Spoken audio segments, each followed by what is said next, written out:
अस्सलाम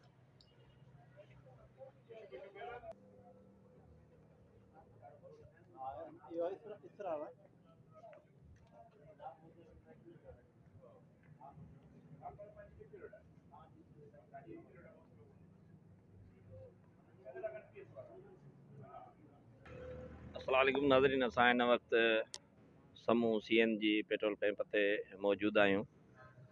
तव्हांखे आगाह कंदा हलूं त हुज़ूर करीम सल्लल्लाहु अलैहि वसल्लम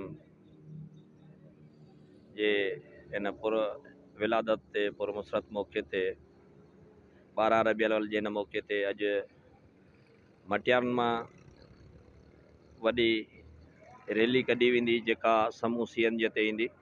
हिन समूह CNG ते पहुचंदे हिते मुक़ररीन ख़िताब कंदा, जिन जो इस्तक़बाल हाजी वली मोहम्मद समूह, हाजी अनवर अली समूह ऐं इक़बाल समूह, जमशेद समूह ऐं इहे कंदा।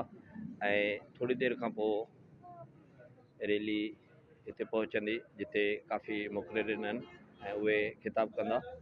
ऐं हिते हिन वक़्तु मटियारनि खां साबिक़ा मिनिस्टर हाजी जलाल शाह जो फर्ज़ंद राउन कमेटी मटियारी जो चेयरमैन सैयद मुर्तज़ा शाह हसन मुर्तज़ा शाह बि पहुतो आहे ऐं जेके थोरी देरि खां पोइ रैली खे ख़िताब कंदा उहो असां ख़िताब तव्हांखे ॾेखारींदासीं। हिन वक़्तु असां समूह CNG ते मौजूदु आहियूं ऐं थोरी देरि खां पोइ जेका असां रैली ते पहुचंदी ऐं बाक़ाइदे रैली जो आगाज़ थींदो ऐं मुक़ररीन तक़रीरूं कंदा। इस्तक़बाल लाइ हाजी वली मोहम्मद समूह, हाजी अनवर अली समूह ऐं इक़बाल समूह, जमशेद समूह, ज़ुल्फ़कार समूह रैलीअ जो इस्तक़बाल कंदा ऐं मुक़ररीन तक़रीरूं कंदा। हिन वक़्तु असां समूह CNG ते मौजूदु आहियूं 12 रबीउल अव्वल जे मौक़े ते मटियारनि खां जशन विलादत रैली कढी वेंदी जेका हिते ख़ैबर में पहुचंदी। ख़ैबर में मुक़ररीन खे ख़िताब कंदा।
आमद रसूल सल्लल्लाहु अलैहि वसल्लम